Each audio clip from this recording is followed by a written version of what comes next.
Ya, dan ini merupakan salah satu bagian ruang terdepan yang ada pada rumah Tunku Panglima Ismail. Yang dulu digunakan ruang ini dia sebagai rapat para panglima-panglima dalam mengatur agresi peperangan. Dan beliaulah yang menjadi salah satu panglima perang. Jadi berbeda dengan rumah Aceh yang pada biasanya, kalau rumah Aceh yang pada biasanya ruang depan ini dijadikan sebagai tempat ruang tamu para wanita. Tapi justru rumah ini berbeda karena dianggap rumah ini sebagai rumah panglima dan sering terjadi musyawarah dalam agresi perang. Sehingga oleh Balang sendiri atau Tunku Panglima Ismail menggunakan ruang ini sebagai ruang rapat dalam mengatur strategi perang dengan Belanda. Jadi berbeda konsepnya dengan rumah Aceh yang pada biasanya.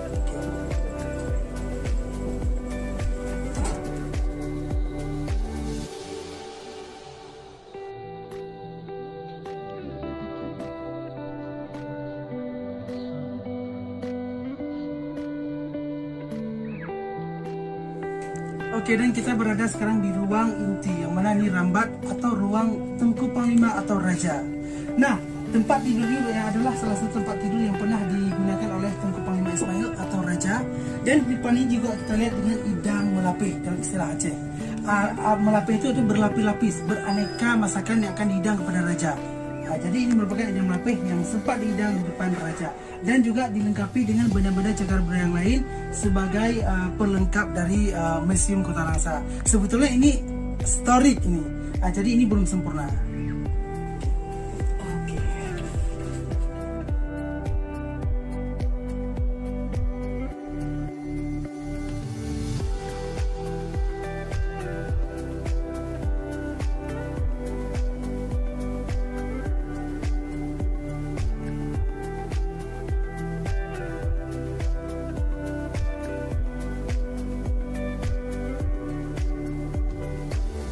Oke, dan sekarang kita berada di ruang tenun, yaitu di rumah Tunku Panglima Ismail. Dan salah satu tenun yang kita pajang di ruang ini adalah kain selendang pot nek manyak. Dan kain ini telah berusia lebih kurang 250 tahun dengan motif canik ranuk atau daun sirih dan motif canik unkaya disulam di atas kain sutera dengan benang emas berlapis. Dan di sini kita lihat kain ini panjang hingga sampai 2 meter. Dan kain ini dulu digunakan oleh pejuang Aceh yang ternama, walaupun dia bukan sebagai pejuang pahlawan nasional. Dan kainnya seperti ini panjang. Nah, kita lihat kondisinya sudah payak, namun kain ini sudah cukup langka. Dan diperkirakan kain ini kalau sekarang dihargakan dengan harga 200 juta rupiah. Tapi di sini kita tidak menjualnya untuk menyelamatkannya sebagai warisan budaya yang amat berharga. Dan kain ini ada di Rumah Aceh Tunku Panglima, Kota Langsa.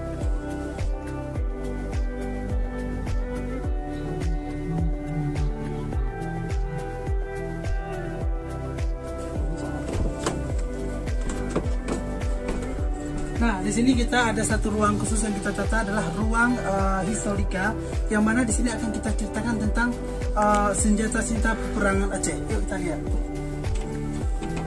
Nah, di sini juga dapat kita lihat satu koleksi dalam rumah Aceh adalah tameng atau perisai. Dan perisai ini sempat digunakan pada perang agresi Belanda dengan Aceh yang sebagai benteng pertahanan. Dan kita lihat pada perisai ini juga dengan motif bintang. Mengapa motif bintang ada pada perisai? Motif bintang merupakan motif yang cukup populer di Aceh dan ini juga pengaruh Islam. Yang mana bintang merupakan salah satu wujud daripada mi'raj Nabi ke langit. Bahwa orang Aceh dulu menggunakan motif bintang ini sebagai bahwa Rasulullah mi'raj dengan mi'rajnya ke langit dengan motif bintang. Bahwa telah sampai ke langit. Dan di sini dapat kita lihat satu benda lagi, yaitu pedang Bak Maapit. Nah, jadi pedang Bak Maapit ini kebanyakan digunakan oleh para pejuang-pejuang Aceh dalam peperangan dengan koloni Belanda dan Portugis.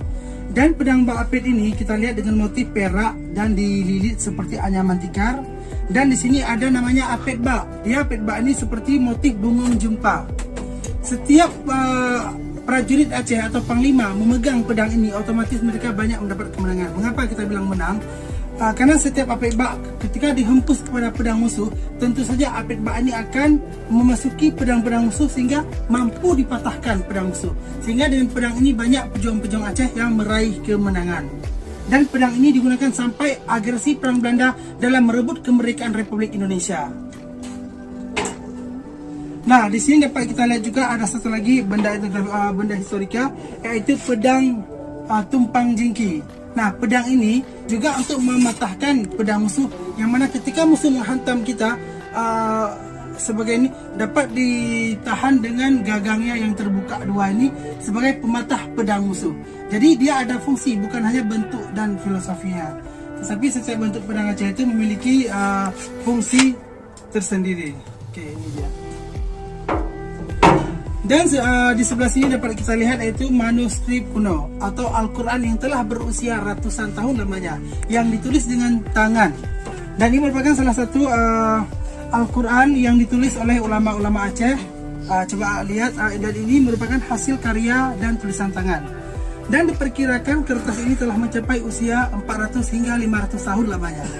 Dan kertas ini hanya dapat ditemukan seperti negara-negara Spanyol dan negara Eropah lainnya. Dan pada masa tersebut, setiap satu Al-Quran ini akan dibiayai mencapai 10 kerbau. Kalau dihitung dari sekarang, mencapai 150 juta. Artinya, Aceh pada abad ke-17 dan ke abad ke-15 telah ada kertas. Jadi, pada masa sejarah dulu, Aceh salah satu negara yang berdaulat dan maju. Dan dapat kita lihat dari warisan peninggalan Aceh, yaitu berbentuk naskah kuno yang ditulis oleh langsung tangan-tangan ulama Aceh, yang masih dapat kita lihat di rumah Aceh Tunku Panglima Ismail di hutan kota Langsa.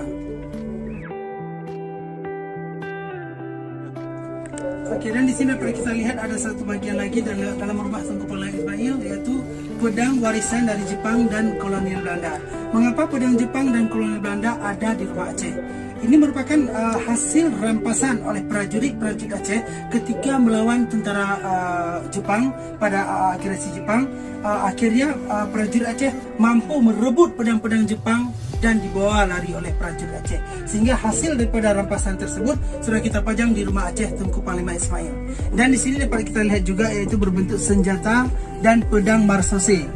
Kenapa pedang marsose dan senjata Belanda juga ada di sini? Dan ini merupakan salah satu hasil rebutan oleh prajurit Aceh ketika melawan kolonial Belanda. Dan ini sebagai bukti yang telah kita selamatkan.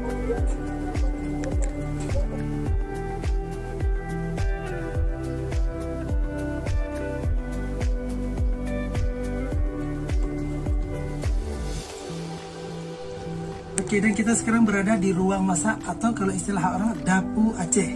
Nah, dalam dapur Aceh juga kita lihat ada belanga dari tembaga dan kuningan, dan ini adalah guro. Guro ini selain untuk menaruh air asam, juga digunakan untuk menaruh air bubur.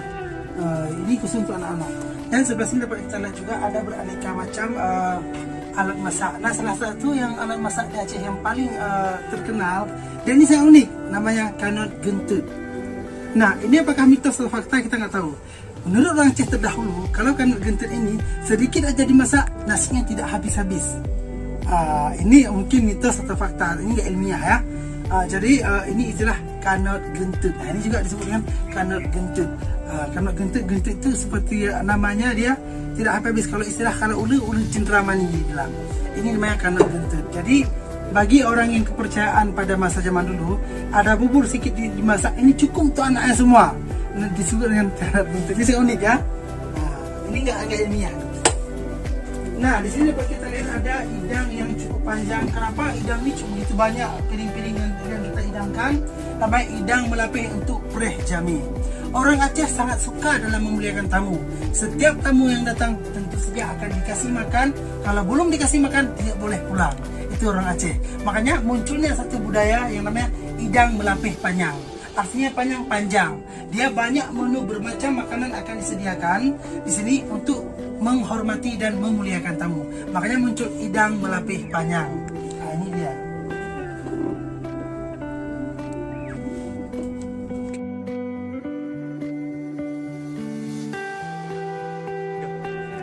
Baik adik-adik, tadi seperti diceritakan oleh Tengku bahwa pintu rumah Aceh ini memang pendek. Adik-adik bisa lihat dengan ukuran saya, sehingga pada saat saya mau keluar itu susah, kita harus menunduk. Itu juga menunjukkan bahwa orang Aceh kalau sudah kenal baik dengan tamu, maka tamu itu susah juga untuk keluar dari lingkungan Aceh, artinya lingkungan persahabatan orang Aceh.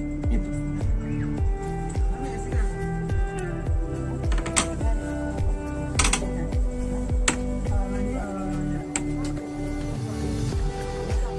ada di rumah tenun atau rumah rakyat. Nah, ini namanya tipe dengan tipe rumah rakyat.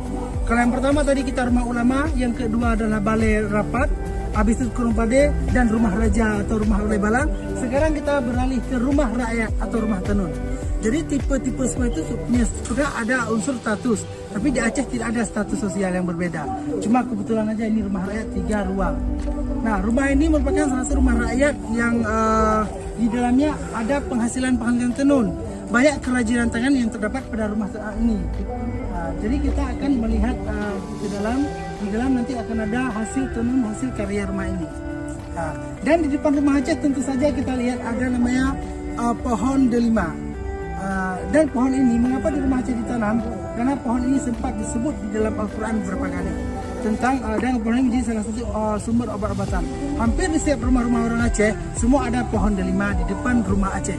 Ini ada namanya istilah kasid kalau bahasa Aceh itu. Ada unsur kepercayaan bahwa pohon delima yang ada di rumah Aceh ini sumber dari kekayaan. Bahwa dengan buah ini maksudnya orang Aceh bikin ini jadi obat-obatan. Jadi ketika ada orang sakit meminta, mereka nggak menjual, malah bersedekah. Jadi buah sumber obat-obatan. Yuk kita lihat dalam rumah Aceh. Oke.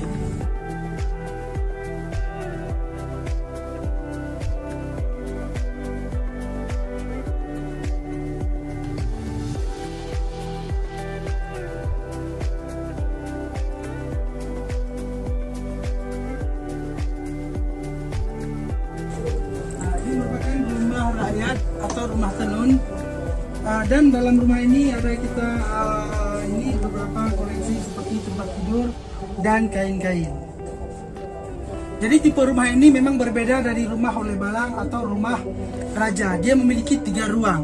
Jadi ruang yang pertama adalah biasa di sini kamar, karena ini kita jadikan sebagai rumah tenun dan kamarnya telah kita tiadakan. Nah, dan kita lihat juga di rumah rakyat ini ada beberapa ukiran yang memang sangat sederhana, yang tidak sama seperti rumah raja atau rumah-rumah ulama lainnya. Dan di sini juga rumah ini konsepnya seperti bentuk L, dan di bawahnya ada yang namanya manyu atau istilah dapur gitu. Dan sekarang dapur itu kita ubah fungsikan menjadi salah satu tempat kita pajang beberapa tenun yang ada di rumah Aceh ini.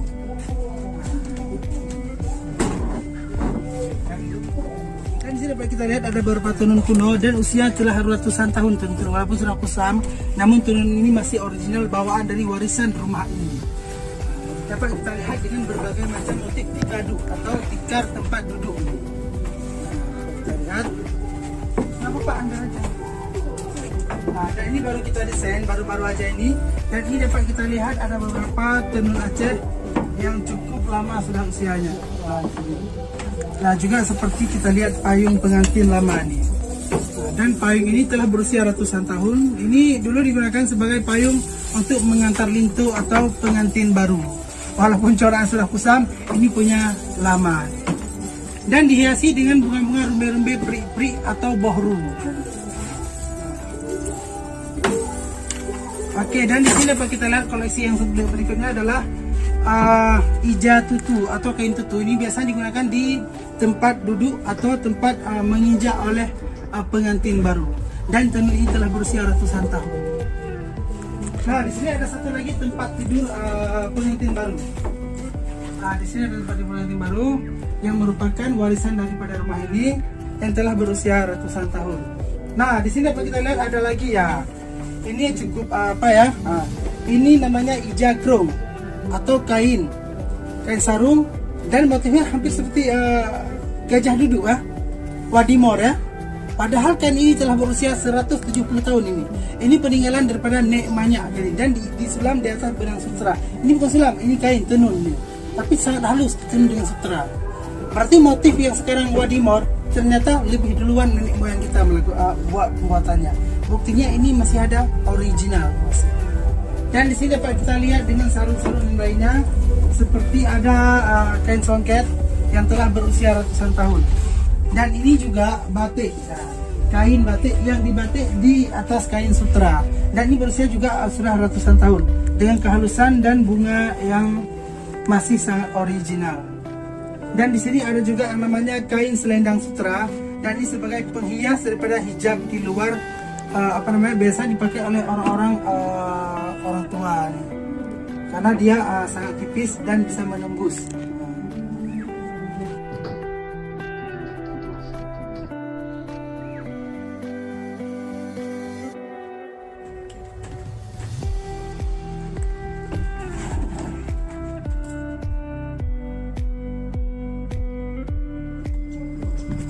Balai ini merupakan salah satu balai juga cagar budaya dan usianya telah mencapai 270 tahun balai ini. Dan dibangun dengan interior yang cukup kuat. Salah satunya adalah tiang dengan motif rumah Aceh juga. Cuma dia ada 4 sisi, cuma 4 bagian tiang yang dilengkapi dengan motif pucuk rebung dan tulang angin dengan motif bintang dan burung atau namanya kupu-kupu. Jadi balai ini dalam adat Aceh, ketika ada tamu perempuan ataupun laki-laki yang mendatangi suatu rumah Aceh, itu kalau tamunya laki-laki itu akan dinaikkan ke balai. Kalau perempuan itu dinaikkan ke atas rumah. Mengapa laki-laki tidak boleh naik ke rumah Aceh? Karena di dalam rumah Aceh itu ada anak perempuan yang orang Aceh sangat patuh kepada agama. Ketika yang bukan muhrim sangat dilarang menduduki rumah Aceh. Jadi cukup hanya di balai. Sebetulnya pembangunan kampung Aceh Tamadun Peradaban ini masih kurang. Dan seharusnya jika orang yang belum dikenal dan akhlaknya belum diketahui, dia cukup hanya di pagar saja. Orang yang telah dikenal dibawakan ke balai. Yang perempuan dinaikkan ke rumah. Inilah fungsi balai pada adat Aceh, untuk memuliakan tamu khusus pada kaum laki-laki, bukan perempuan. Perempuan biasanya dia ada balai ratna atau ada tabing. Nah, sehingga mereka lebih kepada tertutup perempuan-perempuan Aceh terdahulu. Kalau laki-laki di sini akan apapun yang mereka butuh atau musyawarah, berziarah atau maksudnya silaturahmi, cukup balai bagi kaum laki-laki. Inilah fungsi balai dalam adat Aceh. Ini asalnya dari mana, Tuan? Ini asli ke Gading. Ini bawaan rumah ini, Raja Tumpang. Jadi balai untuk laki-laki. Rumah Aceh nggak pakai paku ya? Enggak ada paku dia pasak. Kalau pasak yang dibikin dia ketika gempa itu pun lentur. Ya, makanya rumah Aceh itu kalau ada gempa bumi maupun bencana alam lainnya, dia tetap kokoh dan masih bertahan. Makanya mengapa dibuat seperti itu? Karena Aceh dari zaman dahulu itu purba memang daerah gempa, sehingga masyarakat tahu keadaan alam sendiri. Sekarang aja orang takut tsunami, bangunan dan mereka tidak lagi mengikuti alam.